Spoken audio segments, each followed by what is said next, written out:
Councilor McGill sent a notice to the mayor and the clerk today requesting to participate virtually due to a medical condition that prevents her from attending in person. Is there a motion to approve Councilor McGill's attendance? So moved.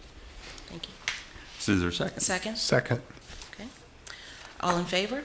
Aye. Aye. Any opposed? Okay, congratulations, Sina, you're illegal. And just to be clear, we should have done the same thing last time around also, when you still had a medical condition at that point, and we acknowledged that and we went ahead even though we didn't formally take the vote. So hope you're on the mend and back with us soon. Is there a motion to approve or to amend the agenda? I move that we approve the agenda. Is there a second to that motion? Second. All in favor say aye. Aye. Aye. Any opposed? Motion passes. Councilor McGill, you're looking puzzled at us, but we can't hear you. Is there, we can't hear you. Can you hear us? Yeah, Okay. Barely hear you. I can hear you, hear Sina. y'all if you can hear me. Yes, We now we can can now. hear you. Okay. Okay. I was just going to say also for the record, I know I am both this time and the previous meetings, I have been at my home in the city of Charlottesville, Yes, because I believe that's also supposed to be announced as to my location. you're right. Thank you. Okay, so we have an agenda that's passed. This meeting will be divided into three main sections. First is a work session to hear and discuss presentations that do not require a council vote, followed by a closed meeting, roughly around 5:30. Then the city council business meeting, which will begin around 6:30. There will be seating available here in council chambers for up to 23 pre-registered attendees and media. Others are available to join electronically by Zoom at any time. So right now we're on the 4 o'clock agenda, and the first item on our agenda is a report from Pvcc and their update and introduction of their new president. Yeah. Welcome. You may have received a presentation in advance, but I'll go ahead and just kind of go PowerPoint-less. So anyway, I'm Jean Runyon. I am excited and honored to be the 6th president of Piedmont, Virginia Community College. I joined on July 1st, and I've come from experience at 3 comprehensive community colleges, 2 in Maryland and 1 in Colorado. And Janet Morrow, a member of our college board, is joining us today.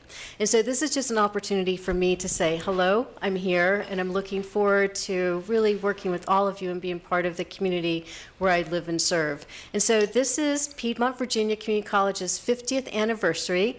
Last week, we celebrated our birthday, and it marked 50 years of having students join the college with impact and opportunities to either come to us because they want to transfer with a associate's degree to a 4-year university, to enter the workforce, or to come back and retool and retrain. And we are really proud of all of our impact, and we're looking towards the future as well. And just a couple of things. In the last 50 years, more than 250,000 students have come to Piedmont, Virginia Community College, and more than 17,000 have actually earned associate's degrees or certificates. And last year alone, we had 1,061 students who earned associate degrees or certificates, and 147 of those students said that the city of Charlottesville was their home. Mm-hmm. And we're really proud of all of our partnerships with our local high schools. Our students are earning early college credit with K-Tech and also through our workforce. And so this is also an opportunity for us to look to the future, and Dr. Frank Friedman left us the opportunity to develop the college's next strategic plan, which we are doing. And for me, part of my role as college president coming in first is to really spend some time learning and listening. So I've been on discovery tours throughout our service area and meeting with individuals who have a Pvcc story. And I'm asking questions about what makes Pvcc unique, what are our strengths, what are our untapped opportunities, and how can we better serve our community? And so I'd like to get feedback from you and from those virtually as well. Today you received a copy of our annual report, And on the back is a QR code, and that will take you to a survey so that you can provide us with some feedback on how Piedmont Virginia Community College can continue to have excellence and impact in the years ahead. So again, I just wanted to say hello, I'm here. I would love to be part of the community where I live and serve, and I look forward to engaging with you in the near future. Thank you very much, and welcome to Welcome. Central Virginia and to Charlottesville in particular. Thank you very much. Dr. Runyon, I just wanted to say, all three of my kids have gone through Pvcc, and I've been very grateful for the education they've received there. Myself, my own college journey a long time ago now went through a community college, and I'm just a huge believer. And so thank you for being here. Thank you very much. Thank you. So, the next item on our agenda, and obviously, Dr. Runyon, you're welcome to stay for as much of this as you like, or I'm sure you'll be so captivated you want to tune in from home and watch tonight.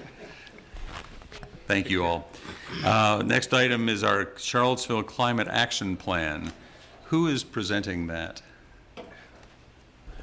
Mayor Stoke, I'm going to start with some opening comments, if that's fine. That's great. Thank you. Good afternoon, Mayor and councilors. My name is Crystal Rittervold. I'm the Environmental Sustainability Division Manager in Public Works, and we're pleased to be here with you this afternoon. As you know, the City of Charlottesville committed to developing a climate action plan, or CAP, to achieve greenhouse gas reductions of 45% by 2030 and carbon neutrality by 2050.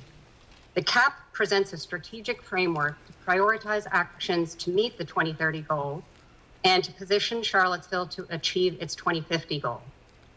I will admit that we're a little out of breath from the work that's been done over the last 5 months since our last work session with you, when we provided both a programmatic overview update and preliminary content for the Climate Action Plan. Since then, we've continued to work on and deliver climate-related programs and projects, conducted various outreach, engagement, and collaboration activities with community members and organizations, as well as internal partners, and we've put together Charlottesville's first Climate Action Plan. I'm joined today, I believe, by Stacy Smalls, our Public Works Director, as well as Susan Elliott, our Climate Protection Program Manager. And in those months, we've been fortunate to bring on a new team member, Emily Irvine, who joined us last month in our recently established new position, Climate Program Specialist. Emily has already made some great contributions to our work in the short time she's been here, and she's going to be integral in implementing this plan. The 2022 Climate Action Plan has background and guidance context, presents emission reduction strategies, and key actions to be pursued and implemented over the next 5 years, including important equity considerations and progress metrics.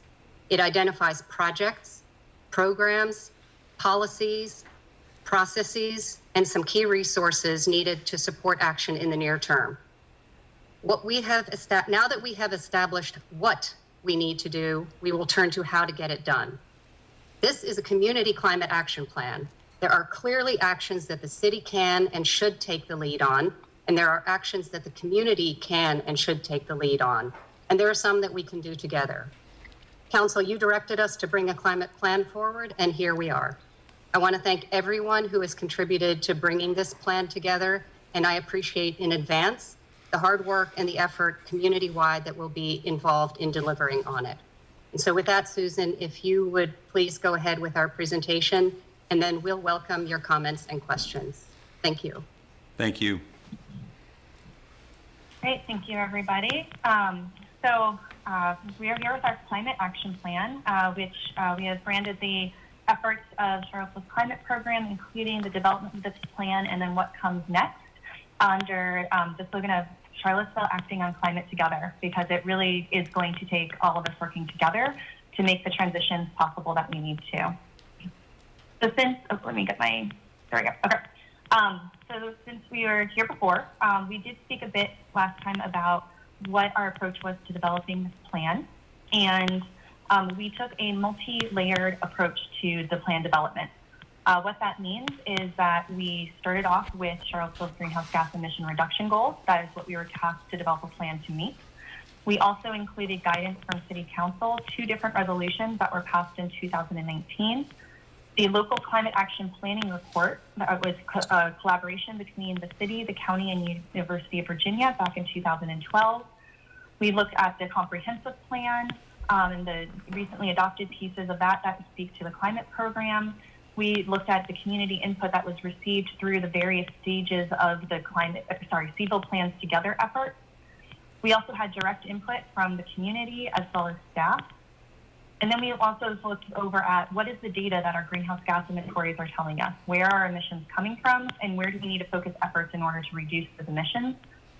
We also considered plans from peer localities, both within our local region, within our state, and across the country. And lastly, we also brought in policy guidance that we have from industry best practices, what is being researched, what's coming out and happening out in the field, as well as our Global Covenant of Mayors annual reporting requirements and the pieces of what they are going to be asking us about our plan and what it includes. In terms of our engagement, our community involvement came in a number of different shapes and sizes. It came from small group facilitated sessions. It came from working with concentrated folks focused on specific areas of topic expertise. We had large group community conversations. We had direct input via surveys. Again, we incorporated input from the housing plan and comprehensive plan update. We had a community town hall workshop and 2 different listening sessions that were focused on bringing new voices and marginalized communities into what we were looking at with our plan. In addition to this, community organizations and community members also reached out to us directly with their recommendations and positions that they were supportive of. All of this has led to the development of our plan document, and there will be more presentations, more education, engagement, and cooperation on action moving forward. In addition to what we had from the community, we also had a lot of cross-departmental staff engagement. A large number of the departments you can see there are on the operations side of the portfolio, and because those are the ones that really shape what are the fuel and energy sources that we are using within our own operations, within our own organizations running. Those are also the departments that end up putting out things into the community that shape what the choices are that our community members can then make. And so there's been a lot of different levels of engagement, a lot of different perspectives that we brought together. And we think we've been able to bring it all together really well into this plan. In terms of how our plan is structured, it is strategic. What we mean by that is we have strategies that are aimed at meeting our 2030 and 2050 greenhouse gas emission reduction goals. These strategies and actions are looking at both things that the community can do and things that the municipal government can do. This plan is a living document, meaning that we can respond to the changing environment around us as things progress, as things change, new opportunities come available. We did put accountability and oversight metrics into it in the sense that we will have annual progress updates, and then there will be a full review and update of the plan every 3 to 5 years. We also recommended that the first update comes in the next 3 years so that we can then have that update occur prior to the next comprehensive plan update. That's in response to comments that we heard from the community and also from staff about being able to have these different plans better able to speak to each other as they go forward. This plan also looks at bridging into implementation. So along with each strategy, we have identified key actions that are milestones for achievement to be completed within that 3 to 5 year timeline. These are things where we're looking at a strategy that may be stretching out to 2050, but we acknowledge that there's actions we need to be taking now so that we are positioned to then know what our next steps are and to have informed next steps on how to get there. Additionally, in the document, we have some guides for action. These are things that reflect the values and priorities of our community, and they are aimed at shaping the how we or community members and organizations go about implementation of this plan. As a bit of background, when we look at our greenhouse gas emissions, we've made a lot of progress since we first started measuring those. We are about 2/3 of the way towards achieving our 2030 goal, but we still have a long way to go, particularly when we look out to 2050 and reaching carbon neutrality. When we dig into a little bit of what's behind these emission numbers, what we see is that 95% of the emissions are actually coming from within activities in the community, and 5% is coming from our municipal operations. When we look into that 95% number, what we see is that about 2/3 of that is coming from our residential commercial buildings. And when I say commercial, that also includes nonprofits, businesses, houses of faith, anything that's more of that organizational type building structure. Another third of our emissions is coming from our transportation sector.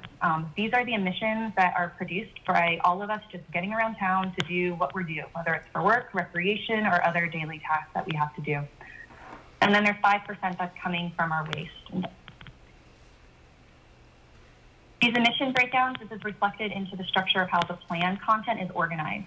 So we start off with a preface and introduction where we explain background about greenhouse gas emissions, what the targeted scope was for this plan, the council directive resolutions included, and then information just about what are the general type of actions that reduce greenhouse gas emissions, what are the different options available to us, and then some high-level scenarios of what does that look like to try to reach our 2030 goal.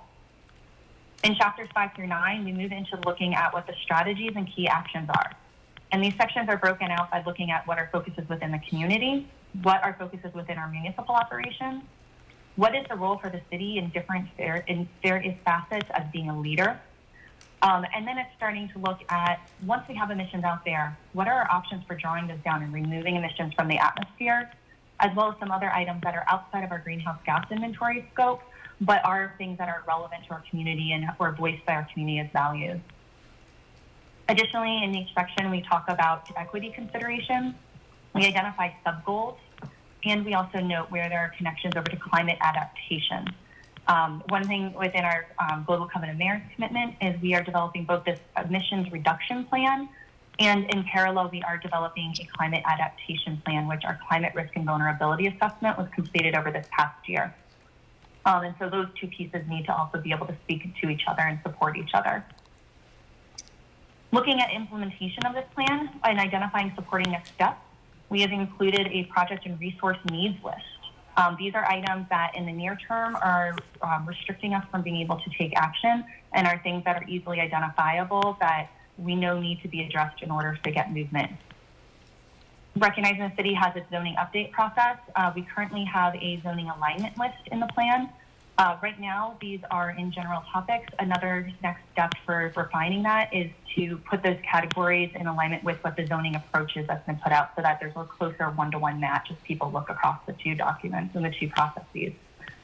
We also included guiding directions about principles, values, equity considerations, and priority audiences that were identified that we need to make sure we're engaging and that we're developing resources and providing that support to within our community. We speak to accountability metrics and outcomes that we are aiming to see. And then for anyone who's newer to these conversations or who maybe hasn't been as involved in some of the more technical aspects, we've provided 5 different climate action fact sheets in the document, along with an abbreviations and definitions glossary to help make that connection for people who want to dig in a little deeper or who may be unfamiliar with some of the concepts we're talking about. We also have citation links where people can click into the original, whether it's a news article or a research study, to really dig into some of the details further. So I'm now going to give you some highlights of what's in the document. In terms of starting off with focusing on our community emissions, what we see is that about 2/3, that big green section, that's our emissions that are coming from our buildings and energy. The next section is that transportation, that blue part. And then it's followed up with where we have our waste emissions, and then wastewater and process and fugitive ones. Focusing really in on those two pieces, the green and the blue, because that's where the bulk of our emissions are. That's also where we have the bulk of opportunity to reduce our emissions at the community. The strategies that we have include focusing on increasing energy efficiency and renewable energy within our buildings. There are strategies and actions that focus on new construction as well as existing buildings. And then strategies that look at how to support and increase zero carbon and carbon neutral energy sources. 2 key focuses that were identified in looking at our buildings and energy is that we need to make sure we're developing programs and support that speak to both our single family type of properties, but also things that go up to our multifamily and our business type properties. Additionally, Charlottesville has a 60% rental rate for households, which means if we're going to make progress in terms of how we're affecting our buildings, we need to look at things that are both owner occupied, but also rentals, and really being able to engage and find solutions that work for the property owners and the tenants in those properties. When we look over at our community transportation, the strategies speak to increasing travel by walking, biking, and transit. So that's the idea of mode shifting. And the key assets around this are increasing that safety, the availability, the connectivity, the reliability, and the accessibility of those different modes for transportation. When looking over at what the vehicles are that we're using on our roads, there are strategies that speak to increasing the use of high fuel efficiency vehicles as well as electric vehicles. And when we're looking at electric vehicles, this is both the vehicles itself as well as that electric vehicle charging equipment. Going back to what I said a minute ago, that 60% of our households are renters, that means about 60% of our households can't necessarily guarantee where they are parking each night. So if they're going to be looking at electric vehicles coming out in the market and reaching cost parity within the next 5 to 6 years, what we're going to start seeing as those vehicles come on the market for new vehicles as well as used vehicles is people questioning, am I going to be able to use this vehicle and actually charge it or not? And so that's where the focus on making sure we have the right electric vehicle charging infrastructure is coming into play in this plan so that people then have that choice when they go to get a vehicle, what type they're using. And then lastly, on the transportation side is encouraging alternative travel behaviors. So how are people choosing to travel? Are they able to daisy chain what they're doing? Are they able to maybe shift one of those types of activities that they're doing each week to something that could be less carbon-based?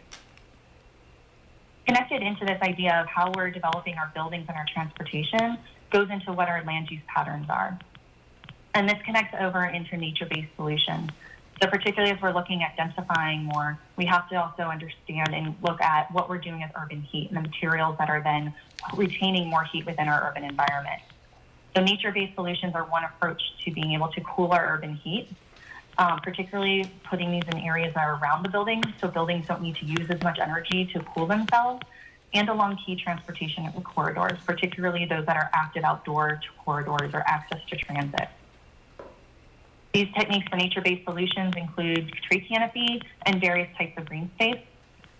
And in terms of implementation, what came up was looking at that getting a more balanced distribution of green space and tree canopy across our city, looking at both how we're developing along those sites, but then also what are those priority access routes for folks, whether that's getting to their local community garden, whether it is how they are getting to school, or how they're then getting to that bus transit stop, and then what is that situation like while they're there waiting on the bus to come. Another piece that ties into success in this area is looking at funding and financing. So the strategies identified looking and reviewing at the alignment of existing city incentives and what's within the city's ability to provide incentives to the community. It looks at leveraging federal, state, and utility funded programs and then connecting our community to these programs. It also speaks to support for new funding and financing programs, 4 of which are listed on the slide as things to either support, to move forward, or to investigate further. Along with our community admissions is also the waste category. And these strategies speak to adopting a sustainable materials management approach, reducing food and organics from our waste stream, and then increasing the amount of composting and diversion of organics from the landfill of whatever remains in that waste stream. When I speak to food and organics, there are a number of things, but the large 2 ones are like food scraps that we have, as well as what our yard waste is and from landscaping on our properties. The city also has a couple of other unique roles where it can exhibit leadership within the community. One of these, which has been a topic of much discussion, is also the city as a gas utility. Charlottesville is unique from other communities that have developed climate action plans because it owns and operates a natural gas utility. This presents some interesting challenges as we're looking at what we can do to go forward. It also presents some unique opportunities as we go forward. And the gas utility is committed to being a partner in helping Charlottesville and its other local areas reach their climate emission reduction goals. Several of the things that are included in the section of the city as a gas utility include supporting energy efficiency within our community, and there are some existing programs the utility already has on this front. There's an action to review the gas main extension policy. This is a policy that is in the city code, and council can amend that if it so wishes. There's also a commitment to assessing the decarbonization of the gas utility and looking out at our 2050 goal and how to reach carbon neutrality. The gas utility has already issued an RFP to get assistance in doing a study on decarbonizing and what the options are and impacts of that. Additionally, the question around carbon offsets has come up in our community conversation. The Charlottesville Gas has committed to a multi-year contract for carbon offsets right now and participating in that program. In parallel with that, in our community conversation, there's been questions around the complexity around offsets in terms of how reliable are they, how are they verified, what does that then look like? And so there's information in this plan that speaks to both what Charlottesville Gas is currently doing with carbon offsets, but then another section in the plan that looks at carbon offsets as a whole and questions that we've heard regionally and opportunities for us to all learn together and figure out a little bit what that looks like in terms of carbon offsets for both community members, but also for the city. Susan, could I interrupt you just a second? On this particular page where you say you want to assess decarbonization of the gas utility, we got an email late last night wondering about what possible legal questions there could be concerning decarbonization. I know you're not the lawyer here, but can you give us any insights as to what the issue might be? So there is something in the General Assembly's legislation around choice of fuel sources. And so I think there's a couple of questions that speak to what are process options that the city and Charlottesville Gas would have to go through if it wanted to stop providing that service. And that's about all I can speak to on the specifics. I'm not well versed on all the ins and outs of it right now. So there may be some obstacle in the state enabling legislation. Is that what you're saying? Correct. Okay, that gives me at least a little something to think about what our next steps might be. Fine, thank you. Sorry to interrupt. Yes, and in that legal, what the legality is and the regulations around it, that is one piece that is included in the RFP for that decarbonization study. So more information on that, both of what staff as a whole right now knows, but also go through that process and that study, it will get more refined on detail. Okay, thank you. Absolutely. Let's see, so looking at some other roles of the city in terms of its leadership opportunities within the region, is also the city as a landlord. The city has a number of properties that it owns and then it leases out. And in this case, if we are asking our property owners and landlords in the city to think about their residents and what their role can be in terms of being able to help us move forward with our emission reductions, the same is true for us. What can we do within our leases? What is our relationship with those properties and being able to help those tenants both reduce their emissions, but also possibly realize energy savings on their utility bills? And then I mentioned it earlier, but the city also has its zoning update process going. And so we've identified in the plan what some items that connect between those two. Going over into our municipal emissions section, this is from our municipal operations and some highlights from that. When we look at the emissions just within our municipal operations, about 55% is coming from our buildings, about 7% is from our streetlights and traffic signals, and then 38% is from our municipal fleet and fuel use. If you think of the streetlights and traffic signals and the buildings being that buildings and energy section, you might notice this pie chart looks pretty similar to what we're seeing on the community side, where about 2/3 is coming from our buildings and energy use, and about 1/3 is coming out of our fleet and our fuel use for getting around. Diving in on just that buildings and energies piece of it, what we've mapped out is where we started in 2011, which is our baseline for measuring our reductions to our goal in 2030. What our reductions were through 2016, and then different specific strategies for reducing emissions within our buildings and energy portfolio. What you can see is that with what we are able to identify for projects, we don't quite make it to that reduction for 2030. There are other offsite and external factors that we can pursue, but when we're looking ahead, really getting as much as we can with our on-site pieces and then starting to look at those off-site factors is going to be really important. Taking these actions and laying them out as a potential timeline for what it looks like for us to get to 2030. what we see is a layering of different actions, and as well as looking at where we can then meaningfully get them implemented, do measurement verification, continue to do building improvements, things such as the re-roofing projects that we need to do in order to then enable a next round of different projects going forward.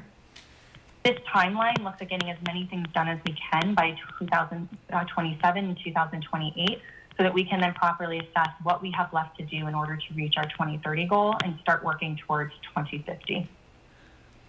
Can In the I ask plan you, while regarding we're on this page, what is involved in getting an on-site solar PPA? Sure. So there's a couple of pieces. So a solar PPA stands for a solar power purchase agreement, and it is a specific type of contracting structure where you can get many different solar projects under one pricing group together. As you're identifying those, there's a couple of pieces of what you're trying to maximize. Are you trying to maximize your cost savings off of your utility bills? Are you trying to maximize the amount of on-site generation? Are there other pieces in terms of community engagement or other factors like that that you want to incorporate into there? From a structural perspective, you want to be looking at what is your re-roofing schedule. So if you know you're going to be replacing a roof on a building within 5 years, that would not be an optimal one to put a big solar system on, because 5 years later, you're just going to have to pay to take it off, put the new roof on, and then add the solar back onto it. There's also considerations around the structural integrity for the building and how much additional weight it can have on the rooftop. A couple of the other factors, once you're then looking at once you've identified which buildings can support solar, you also want to look at what does that mean in terms of laying solar out on the rooftop. So if you have a lot of, for example, shading on the roof, or entry and exit points off the roof, or like HVAC rooftop units that shade a large portion of your roof, that may not be the most economical one for you to include as you're looking at where you want to put your solar. And so when you're doing a solar PPA, usually it's a batch of buildings that get looked at together. And so some of those price considerations can balance each other out, but you do want to look at that across the portfolio and across what it is that you're looking at for achieving then those outcomes of, is it cost savings, is it cost neutrality, is it maximum generation that you're aiming for?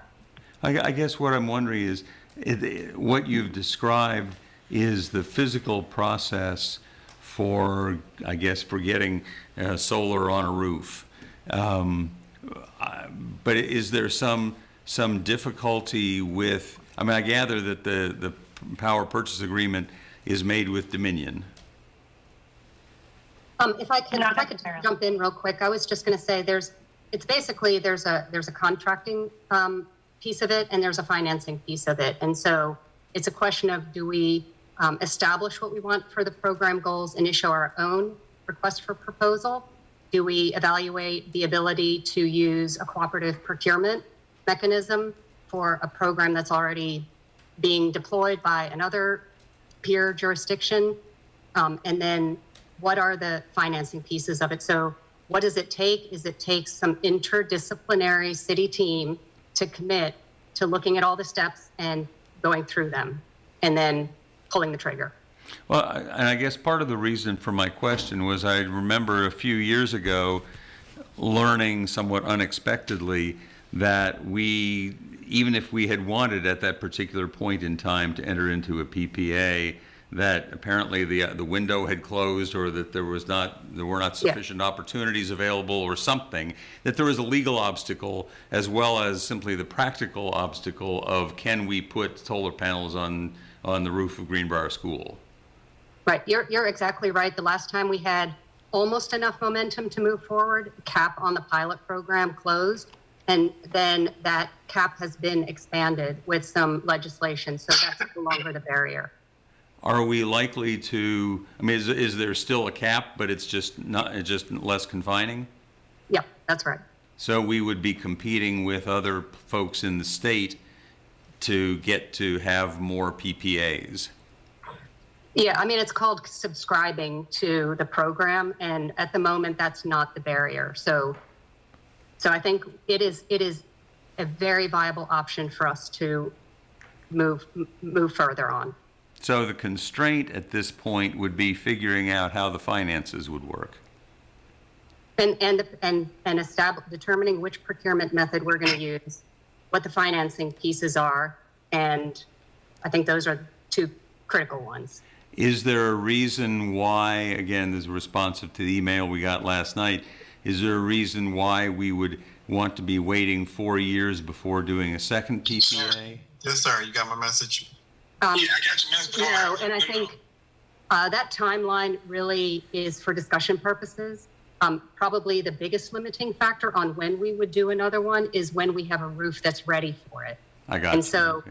if we can, I'll be honest, Charlottesville High School is the biggest roof that is next up for re-roofing. Ideally, we would be right behind it with a solar system, whether Okay. cash funded or PPA. So those are the kinds of strategic planning decision-making that needs to happen. And then there's another school that needs a roof. And then there's another school that needs a roof. And so I think if we could establish a formal institutionalized cadence, we can do this. We can't snap our fingers and deploy solar on every roof overnight, because Right. most of the buildings in many communities where they're deploying them fast, they're putting them on new construction where the building's designed for solar. And so that would be the approach for the Buford Walker projects, right? Those buildings will be designed to hold solar, and then we need to come up afterwards with solar.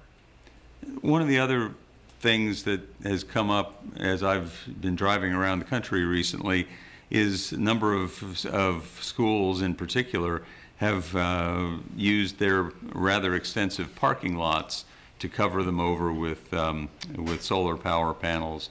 Is that something that we have looked at or would consider? We've looked at a very sort of desktop level at where there might be parking lots that don't have shading, where that might be an option. And so I'd say we have not excluded it, but we haven't pursued that as the first type of project we would do. Okay. I didn't mean to interrupt and get us Those offline, are but great questions. since you had the PPA thing up there, I wanted to jump on that question. Thank you. Yep. And one of the other pieces is when you're looking at a PPA, this goes back into what Crystal was saying about the different contracting methods, is you also need to look at, for example, a ground-mounted system or a canopy. There's different construction requirements of that can raise that cost up. And so as you're looking at across your portfolio as a whole, what your aims are, if you need it to be cost neutral, for example, or you need it to be less than what we would be paying out to our regular utility, all of those factors come into play. One of our local solar installers actually had several years back looked at the Charlottesville High School parking lot, and they were super excited about it until they realized that the Dominion electric lines there put little faint lines of shadow across the parking lot over the entire course of the day. That would basically, even though it's just little lines of shadow, it would significantly decrease what the panels could produce, to the point that they decided that it probably would not be cost effective or worthwhile for us to do solar panels on that parking lot. So there's a lot of detailed considerations that go in beyond just that first desktop review piece. I would also just like to answer a question that Liz Russell asked. What we're currently talking about are on-site power purchase agreements, but we are in parallel also looking at what the opportunities for virtual PPAs would be, not so much because our city isn't high enough to get into that game, but because we don't have enough rooftop space to generate the amount of power that our city uses in its city and school buildings. Okay. And so then as we go looking over at the plan, looking at these different actions, the different sort of timelines, the strategies that the plan lays out for our municipal buildings and energies is looking at increasing that energy efficiency and on-site renewable energy within our both new buildings, new major retrofit and construction projects, our existing buildings, converting all streetlights and traffic signals, whether they're owned by Dominion Power, whether they're owned by the city, over to LEDs. And then looking at just the amount of electricity that our municipality uses and aiming to get that to carbon neutrality by 2030. In order for these to move forward, this is where some of those funding and resource needs have been identified. These are all projects that are capital improvement projects. And so whether we look at funding them through the CIP budget or through alternative funding structures and sources, they're CIP projects that need to have some sort of funding decisions made around them. As CIP projects, they also need some sort of project management capacity, and that right now is limited.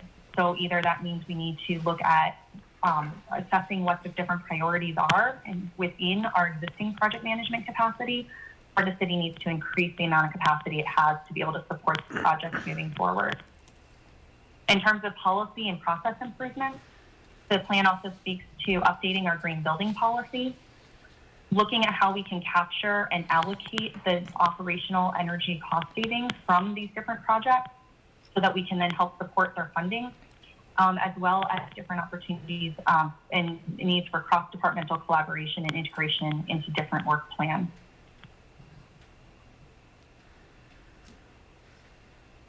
Sorry, my Zoom controls are getting mixed up with my PowerPoint controls.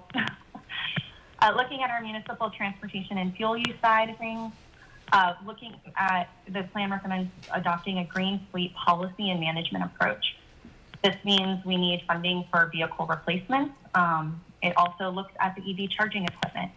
And as I noted on the previous slide, anything that we're doing on equipment installs, anything that is doing improvements on our capital projects, we need then project management support for those as well. Additionally, we would need more staff capacity for introducing and overseeing a green fleet management program.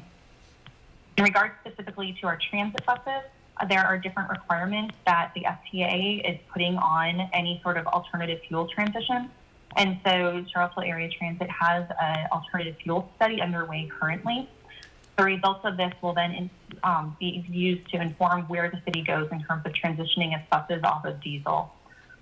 These considerations will include looking at both what the vehicles, what those vehicle capacities are and capabilities are compared to current operations, as well as potential site improvements that would be needed to support that switch to those different vehicle types.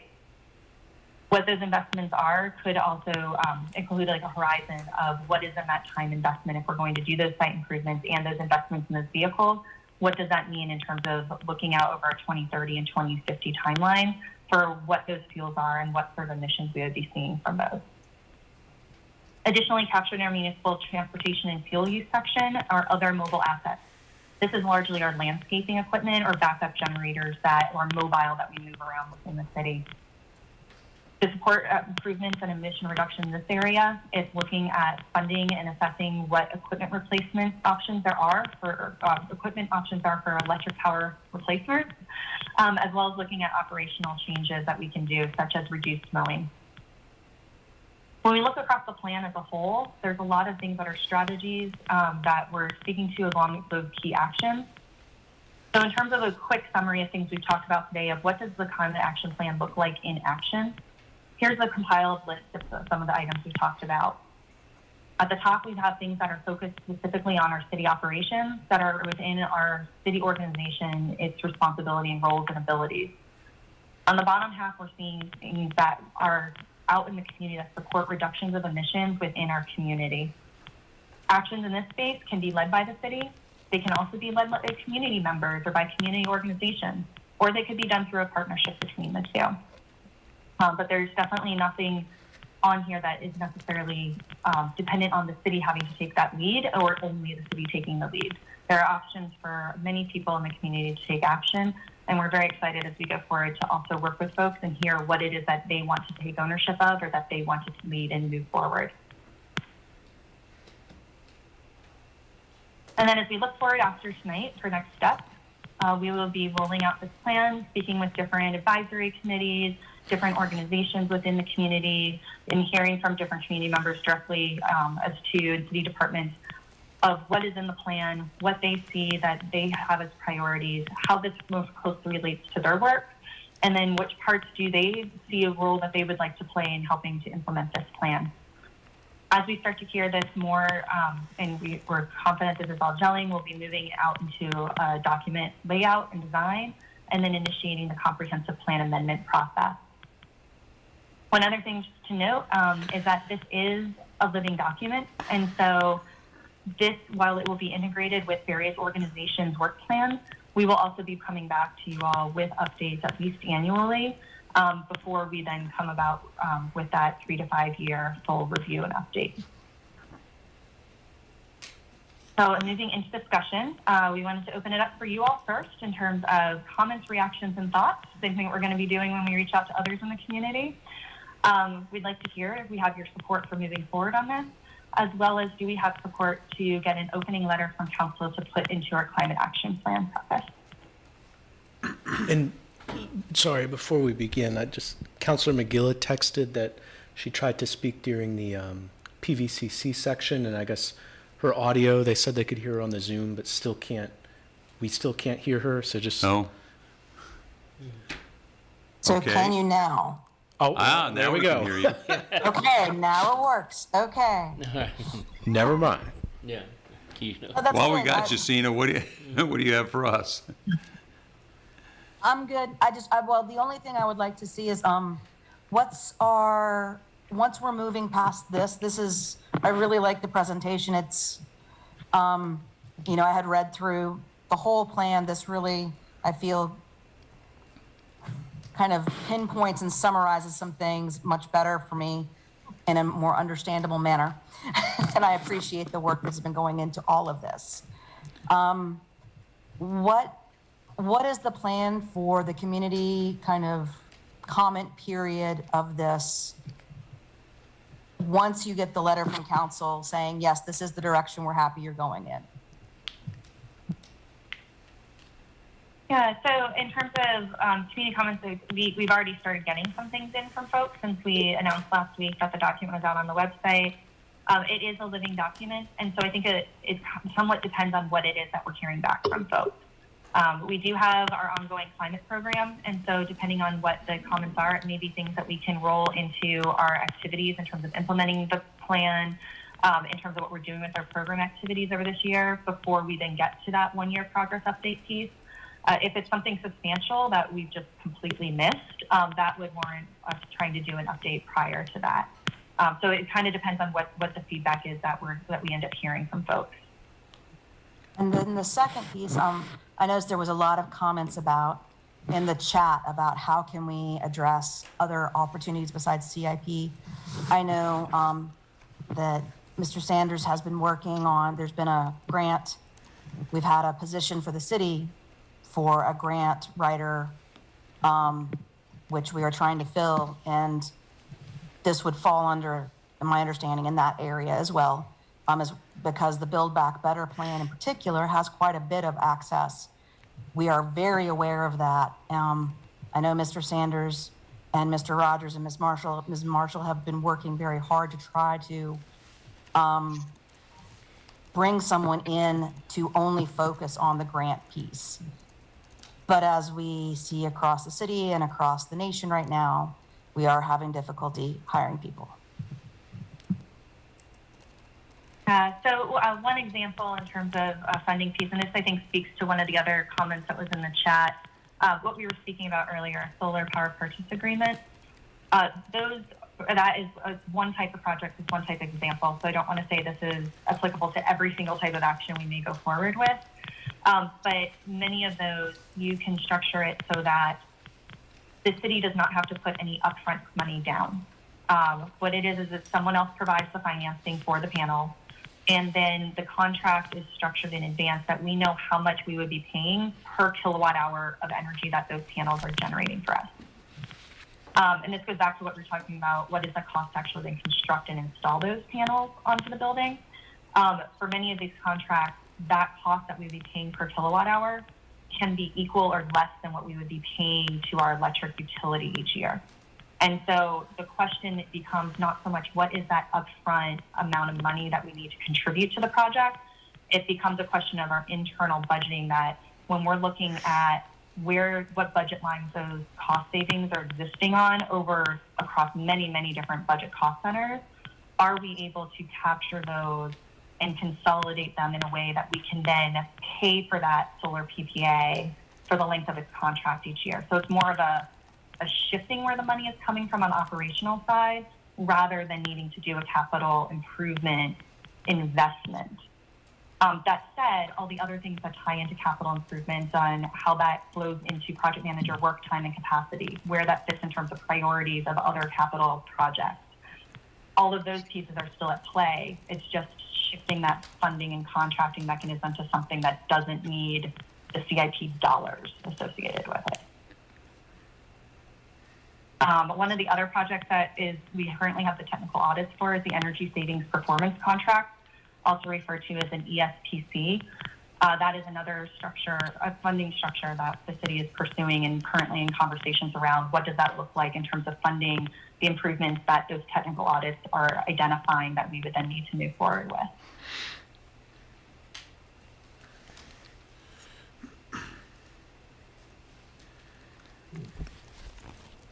Councilor McGill, you got any other questions for us?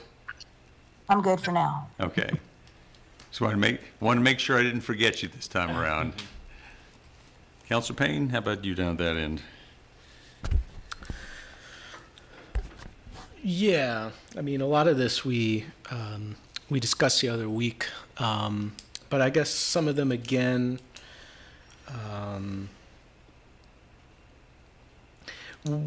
What can we do to have a process, you think, in terms of prioritizing for this upcoming budget cycle? Some of the investments we can begin to make. Is there an effort in terms of what we should prioritize, or break it down by the amount of money needed for that investment, just so we can start to begin to implement it this cycle? Councilor Payne, that was actually, I think, what really expedited getting this plan in front of you all, so that it would be right in front of the CIP and the operating budget cycles. There will be some CIP requests in, and I think part of that will spur the conversation of, does it get funded through the CIP? Are there some other financing alternatives? This is new territory for the city, right? And so while I think we have a pretty awesome team, we need a lot of other team members to really complete the process of figuring out how we make this happen. We know just enough about all the financing to be a little bit harmful to ourselves, but really these are big city leadership decisions, and so we need some resources brought to the discussion about who and how and what. So yes, there will be some CIP requests. I expect there may be some operational budget requests. Some of this, again, needs to be sequencing, right? Perfect example is you need to have a robust, aggressive, in the best way, roof replacement program in order to put solar out there. So one doesn't come without the other. And so that's a sequencing decision. Clearly, there are decisions in the transportation transformation space that may not happen this fiscal year, but some of those studies and some of those evaluations and some of those resources, those are the steps we have to do now. And it could be that the big investments are, maybe 5 years on the horizon, or maybe over a period of a decade, as these things, again, they don't get transformed overnight. I think those are the studies that are happening. But to Susan's point, the city has been involved in climate work for over a decade now, and we have made some progressive policies, commitments, cities the first of many XYZs. Now we have a plan, but really the next space we need to work in is action, and the action is going to take resource commitments. Yeah, and that's all very helpful, and that to me is the biggest thing I've just continued to think through, is because this really involves almost every single department in the city.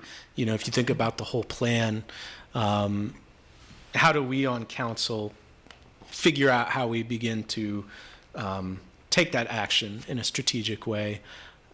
Because I don't think we're heading in this direction, but my fear is it's such a big plan with so much in it that it could almost be easy for council to not figure out how we begin to implement it just because it's so much, if that makes any sense. Because it's kind of like, as you said, none of this is going to happen overnight. So how do we pick in our CIP, what we begin with? A smaller thing is, I think the Tree Commission had made a recommendation about a tree ordinance, I believe, as part of our zoning code, to try to stop the reduction in tree canopy that we've been seeing. That hasn't come up so far in our zoning rewrite process, but I'm wondering if that's one area where there could be overlap on the tree canopy related parts of our climate action plan and getting that included in our zoning rewrite while that's going on. Yeah, There is a relationship there. And in the section on nature-based solutions, we do set a green space goal, including tree canopy. Green space commitments is also one of the things our global covenant of the mayor's commitment asks us about when we do our annual reporting. And so if there is any move towards adopting a tree canopy goal, that would interrelate to that space.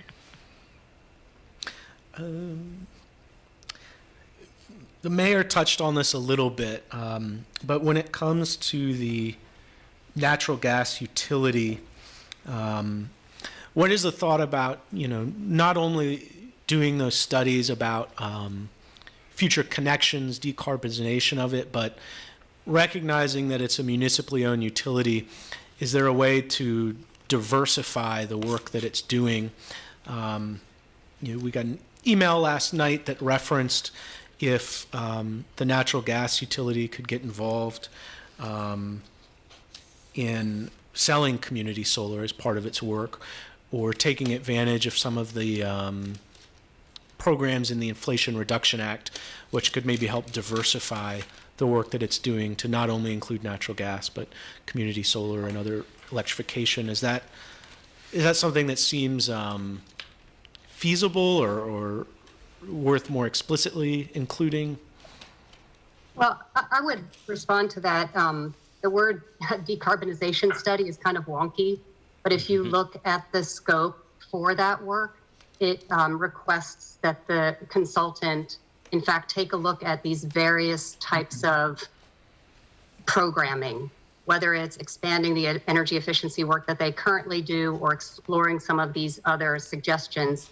I think at the time that went out, the bipartisan infrastructure law wasn't passed yet, so the opportunities that come with that aren't listed out, but it's not, I don't think it's exclusive of some of these ideas that can be recommended for consideration in this process. So I would suggest that I'm happy to forward recommendations to the gas utility. The public can, whatever comments you've received can be passed along. I know I was copied on the set that you're referencing now, so I can pass those along so that they can be aware of the types of questions. Okay. And two. And I'd say one other, sorry, excuse me. No, go ahead. I was going to say also in the section of the plan where we talk about carbon offsets, looking at it as a broader topic of just carbon offset considerations across the whole, we do have a little bit of a discussion on how to choose between making investments locally that reduce emissions, such as improving the energy efficiency in buildings where it's a one-time installment that then stays in perpetuity, versus different types of ways of diversifying your emission reductions, but you might have to continue issuing purchases for those year in, year out. And so without looking at the specific programs that were being put forward in that email, I think there are some other considerations of what's that priority order of if the city is going to be investing funding, where does it make sense that we can maximize the amount of co-benefits that we're getting from where those dollars are going to then really maximize that value within our community. Two final things. One, Councilor McGill touched on this a little as well, but the Inflation Reduction Act includes a number of programs related to municipal utilities and climate more broadly. Do you feel like you're currently positioned to be able to take advantage of those programs and be competitive in applying for and implementing them, or is that an area where in this budget cycle City Council really needs to prioritize investing more in the operations and implementation side? And I think the answer would be if we were successful with multiple grant applications, we don't have the human capital to deliver on them. Okay. No, that's very helpful. Which has actually been true for a couple of years, but we only acknowledged it very recently. Right. It's very helpful. And then the final question is, again, Councilor McGill touched on this a little as well, but we've heard from a lot of community organizations that C3, Southern Environmental Law Center, who wanted to be able to give feedback. I think you addressed it in saying that this is a living document. This is not like a cut and dry final draft. But to answer their concern, what is the best way for them to be providing feedback in a way that could be incorporated into the plan? Yeah, well, you mentioned C3, and they've worked with a handful of other community organizations and provided input to us over the last couple of weeks for that. They and anyone else can continue to do so, whether they have our direct email addresses, they're welcome to use that. For anyone else in the community who doesn't have that, if you go to charlottesville.gov/climate, there is a link to a contact form that people can contact us via for that. We will also, in addition to doing outreach to different of the commissions and advisory groups within the city as an organization, we will be doing different outreach to the community. And so those are opportunities as well if they want to participate in more of a community forum type of a setup. And Commissioner Sala Yates just put in the chat, can we lean on the Thomas Jefferson Planning District Commission for any grant writing for this work? Just note that.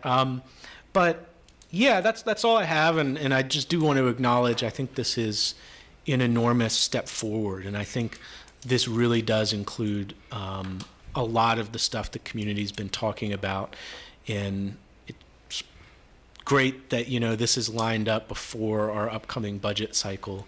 So I really think a lot of great work has gone into this, and I do think, as you said, it's a living document. This is never the kind of issue where we'll have everything, but I do think that there really is a substantial amount in there that, already what's in it, will take the city a whole lot of money and resources to implement, but we need to figure out how we're going to do that on city council's end. But thank you. Thank you. Brian? Yeah, I agree with what Councilor Payne had to say. I think it's an excellent document. I appreciate all of the hard work that went into it. Looking, where we were 6 months ago versus what I see now is it's a really dramatic and substantial amount of work. I did have a couple of questions. So on page 88 of the document, I really appreciate this. It basically, the top of the page, identified projects and needed resources. It looks like a lot of the things that, there's at least a list here of things we could fund this year. And especially, I think you brought up the point about not having enough project management capacity or other staffing. Those things are there, and I hope when the city manager brings us a budget, we'll see those lined out. Other pieces here about vehicles and equipment. So I appreciate this. I realize this is only part of the story of what we'll need to do, but it's good to have something that's like, okay, this is the next thing. Couple of other questions. So the state level VECA, that commits Dominion to be fully, can you tell me what the VECA does again? It commits Dominion to be on completely renewables by a certain point? It's actually a commitment by the state for the Commonwealth, so it's not targeting a specific utility, but there aren't that many utilities in Virginia, so you can just by extension. When that announcement was made, Dominion also made some pretty aggressive announcement about some power generation goals as well. So the point being, like we said, there are things the community can do and there's things that the city can do. There are a lot of things that are happening outside of the city that influence our climate, our emissions. And much of that is in the grid transformation space. And do you feel like that is heading in a positive direction? It is not heading in a negative direction. Okay, all right, that's good to hear. I guess that's progress. I don't know. Yeah. It depends on the day. Yeah, and I guess the last thing that I had was it's very clear the distinction between municipal and the rest of the community, and doing our 5 or 10% of the total is obviously very important, and that's what the resources that hopefully we can provide you will go towards. And I know that you laid out in the document various things that the community will need to do, including the piece about working with landlords as well as renters and how that works out. And maybe if I when I go back and reread the report, maybe this will be clearer to me. But are we going to have like an office or a liaison or someone that will kind of be a broker or figure out ways to help the larger community in terms of enabling these things to happen? Or is it kind of like we've laid out what the plan is and we're hoping partners kind of join us? I know we need partners to pull this off, but is there someone on the city side that's going to be, sort of, A liaison. yeah, so, yeah. pushing this on? Yeah. Yeah, so I think it's some of both. There are a lot of departments that interact with the public and would have an opportunity to communicate or connect with different folks on different actions. Our climate program specialist, Emily, who just joined us, a large part of that position is intended to help with implementation, and critical initial steps of implementation are going to be education, communication, the liaising work. We are also rapidly recognizing that Emily by herself can't do all of the things that are in here. So we're also going to have to do some prioritizing of, what are the best things to get started with. Now that we have goal one was to get a document over this line, right? And if we're all in agreement, then the next step is how do we do this, and what do we start with, and what are the things that make sense to push this. Virginia is still fairly limited in the tools we have to require things. And so a lot of it is incentivizing, explaining, educating. And I think that's where, the development community can come up with some ideas. The Planning Commission can certainly come up with some ideas. We're all going to have to be creative about how we get this done. Right. Yeah, I guess is there sort of a council of really smart people like yourselves that meet on a regular basis to talk about this for the entire community? I know there are a bunch of different groups out there, but is there, I'm assuming that you all are at various tables, metaphorically speaking, and, pushing, or will be now that this document is approved, pushing forward, like this is what the city is saying we need to do. These are the goals that we're saying we need to have met if we're going to get to where we need to be. Are you all on board? What are you all doing to help?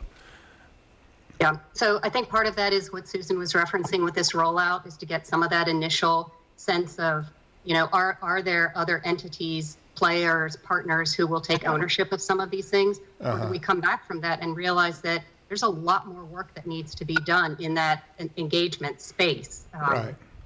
Yeah, and it's I would different. also suggest that we not go where we love to go down the rabbit hole of how to get all these things done. Yeah. But I think that's another conversation. And so right now we want to be able to talk about what we need to do so that we can then organize ourselves. As one of our team members said, do we get to huddle for a month after this and really work on the details? Yeah. And then the answer was no. We get to keep firing along. Yeah, one last thing. I know I've talked probably too much, but the difference with, I'm at the university, and the difference between the university putting a plan like this together and the city putting a plan like this together is the university can basically say for every building that's there, you will do X, Y, and Z, and then we'll roll it into funding for projects, and then you get the Board of Visitors providing clear direction, and the city's obviously in a very different space. And so you're right. I think the engagement part is going to be a lot of, but fortunately you have Ms. Irvine there to help you. She'll do great. Vice Mayor Wade? Yes, thank you. Again, thank you all so much for this report. I think it's excellent. I think Brian can concur when we were out campaigning that this is one of the top topics that we heard about from the community. What is the status of it? Where is Charlottesville with it? So it is awesome to get this plan, and I like the fact that it's dynamic. And Brian, your point as far as how we can help get the word out. I know that some of the groups that everyone mentioned, the Southern Environmental Law Center, C3, that I know that, with someone who's worked with nonprofits in the community, that they're willing allies to help with this, particularly something like this. So I haven't talked with them, but I'm sure that they would love to help to do whatever we can. So I know we're short on time. I'm just going to kind of summarize some of my comments as far as the approval of the plan or the next steps.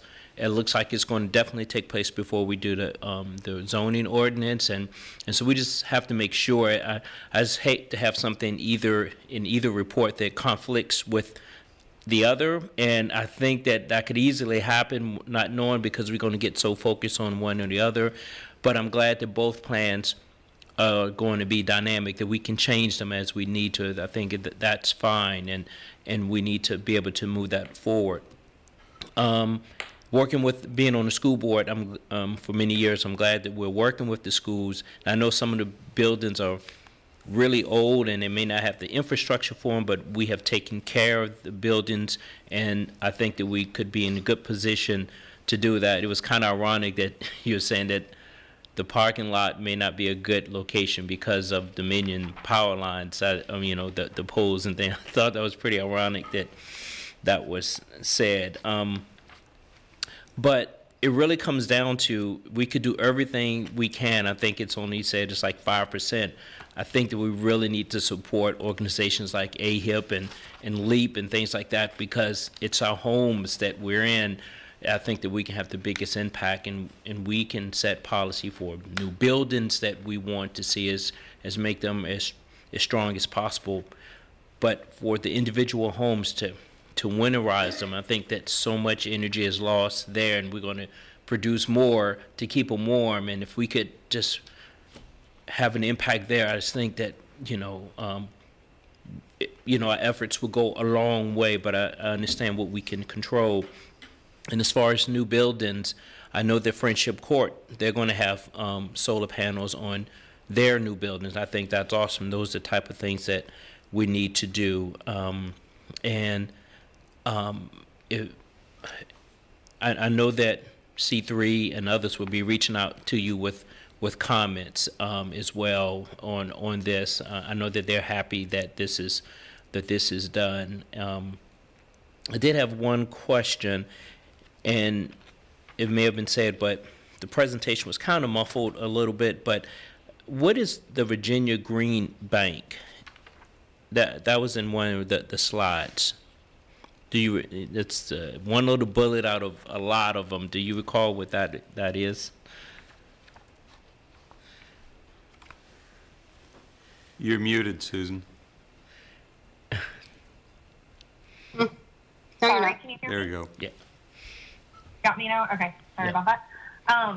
So a green bank is a financial structure that Connecticut is the one that I know the best, where it is funding specifically programmed at meeting energy efficiency and renewable energy goals across the state.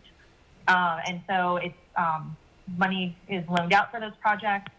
It goes through, similar with any other sort of financing process, assurances to mitigate risk, to ensure that those funds can be returned. And then those funds are available for other energy efficiency and renewable energy projects. Mm-hmm.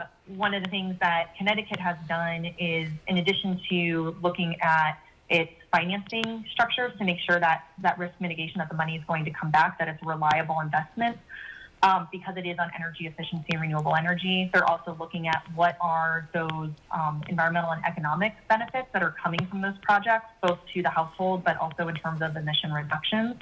And then they are able to also screen across the demographics of the state to look at who are actually receiving these different loan products and these projects, to make sure it's also aligning with public policy goals. So in Virginia, the General Assembly has authorized the state to create a green bank, but they have not authorized any funding for it. And so the state is in this kind of it's not backwards progress. It's a step forward, but it's not currently actionable because there's no funding for it. And so one of the key actions in our plan is to support the state getting funding for that green bank program. Okay. So just to wrap up, I think that what I'm hearing just in general overall is that we really have a capacity issue as far as staffing to do a lot. So that is something we either have to bring in temp staff or hire new people. I know we have some budgeted, but that is something because if we want to do, we don't want to tap out staff, and we want it to be done so that it's long term. And so that is something we have to take into consideration as we apply and things like that. And the last one is the next step as far as the comment period, just want to make it clear. It's like, when is the last date you want to get input from the community, from those you listed several organizations or groups that you're going to be reached out to. I think that at least 3 or 4 weeks or so, would be ideal on a big project like this. But so that's it. I'm supportive of this. Thank you.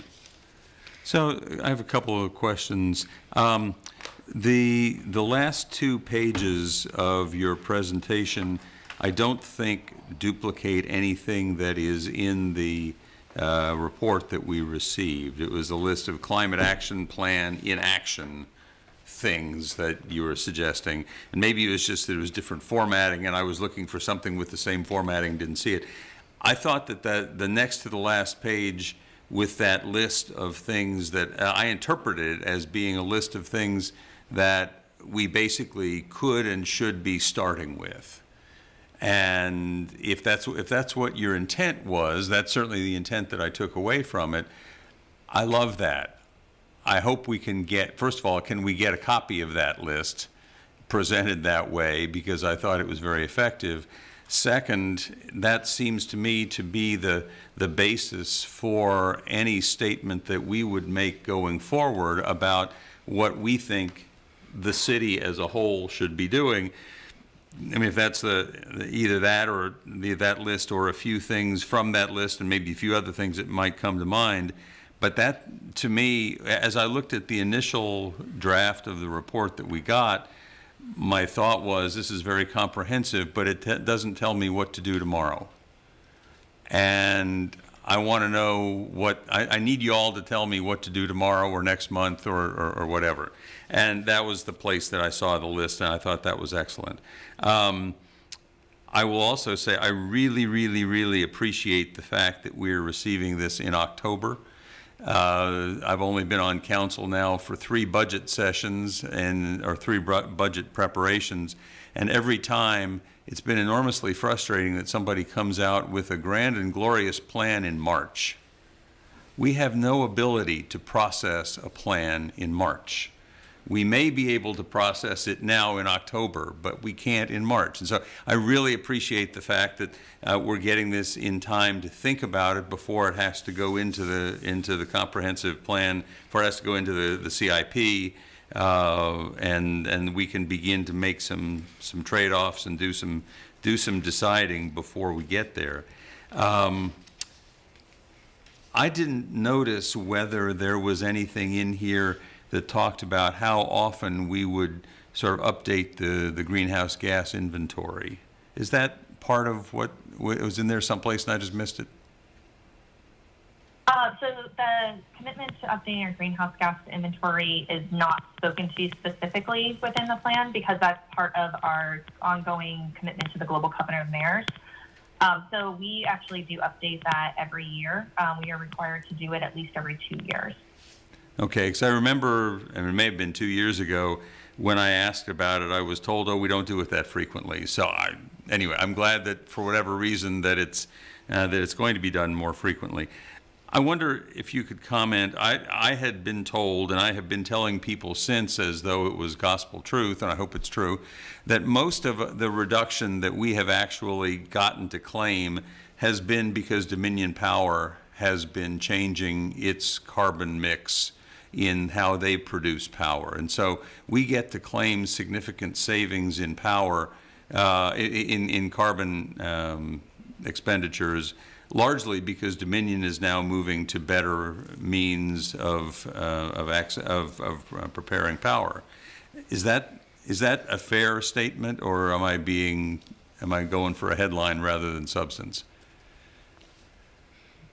So the changes that Dominion makes in terms of the electricity it's supplying us, that is definitely a big influencing factor. Every time they make their fuel sources more decarbonized, less carbon intensive, that means every single kilowatt hour that we're using in the city, without anybody here doing anything differently, we're reducing our emissions. So there's definitely a big piece of that. That is also connected into the Virginia Clean Economy Act that was spoken about earlier.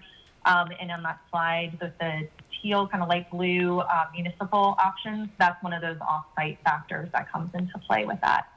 That said, we have had a variety of different things in terms of emission reductions that have been happening within our locality.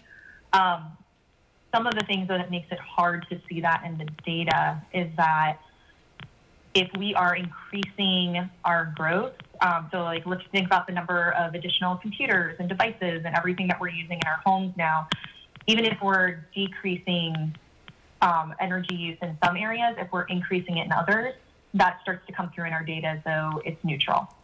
Similarly, if you think about increased housing developments that we've had, those new housing units are bringing on more energy demand. And so other housing units that we've made more energy efficient, in the data, that's all starting to look neutral. And that's a level of detail within the data that it's opaque to us. We get a big aggregate number of what the energy usage is within our buildings. We can't tell you which type of building it is or what area of the city that energy is being used or not used in. And so that's one of the places where we know there's energy efficiency work being done by organizations within our community. We've supported that. We've helped fund some of it. But we can't necessarily see it in that aggregate data because there's other factors that are coming into play that are mixing that up and hiding it. I mean, the reason I make the point is simply that I want us not to be too self-congratulatory about the fact that we have achieved reductions in our carbon footprint in the last 10 years or so, because it has not really been because of a lot that we've done. There's a lot more that we need to be doing. And if we start thinking, oh, well, we were able to accomplish two-thirds of our goal without even breaking a sweat, we're going to get complacent.